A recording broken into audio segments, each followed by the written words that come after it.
বাজারে গিয়ে বাজারের হালচালটা একটু বুঝে নিয়ে তারপর বাজার করি। তো আমার বাজার মোটামুটি কমপ্লিট। এই যে রিটার্ন নিয়ে নিলাম আমার পাওনা গন্ডা, আর তারপর চলে এলাম টোটো ধরে, কারণ 2 ব্যাগ বাজার নিয়ে হেঁটে আসা সম্ভব নয়। আর এসেই আগে আমি একদিকে ভাত বসিয়ে মাছগুলো ধুয়ে নেব, কারণ প্রচণ্ড দেরি হয়ে গেছে। তো ভাত হতে হতে আমি এদিকে মাছগুলো একটু পরিষ্কার করে নিই। এখানে হচ্ছে বাটা মাছ আর হচ্ছে বোয়াল মাছ। বাটা মাছ তো কাটাই রয়েছে, সমস্ত মাছই কাটা আছে, তো কাটা থাকলেও ও আঁশ থাকে, একটু ভালো করে পরিষ্কার করে নিতে হয়। কেটে দিয়ে দেয়, সেটাই অনেকটা কাজ এগিয়ে যায়, আমাকে বাড়িতে এসে কাটতে হয় না। তো আমি 2 রকম মাছই রান্না করব, আর কিছুটা মাছ ফ্রিজে রেখে দেব।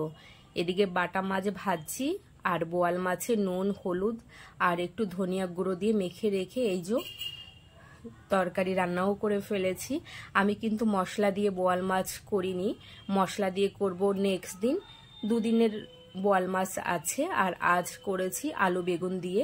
জানি অনেকেরই এইভাবে রান্না পছন্দ নয়, তবে আমরা এইভাবেই খাই, 2 দিন 2 ভাবে খাবো। আর দেখো পেঁপেগুলোর কালার যেমন, খেতেও তেমন সুস্বাদু।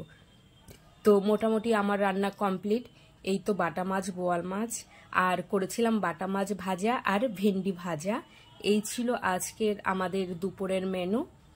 আর এটা হচ্ছে পৃথ্বীর বাবার লাঞ্চ বক্স, যেটা রেডি করা একদম কমপ্লিট, এখন পাঠিয়ে দেব। আর এখানটায় কিছু কেনাকাটা রয়েছে পৃথ্বীর জন্য।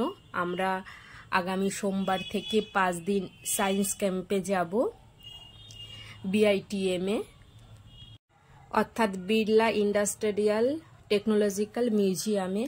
আর এতটাই গরম এখন, সকাল থেকে রাত অবধি, সন্ধে অবধি থাকতে হবে। এই গরমের মধ্যে জিন্স বা অন্য কিছু পরে যাওয়া যাবে না বলে আমি সুতির হালকা পাতলা কিছু জামা কাপড় কিনে নিলাম ওর জন্য, একদম সুতির মধ্যে আর গেঞ্জির মধ্যে।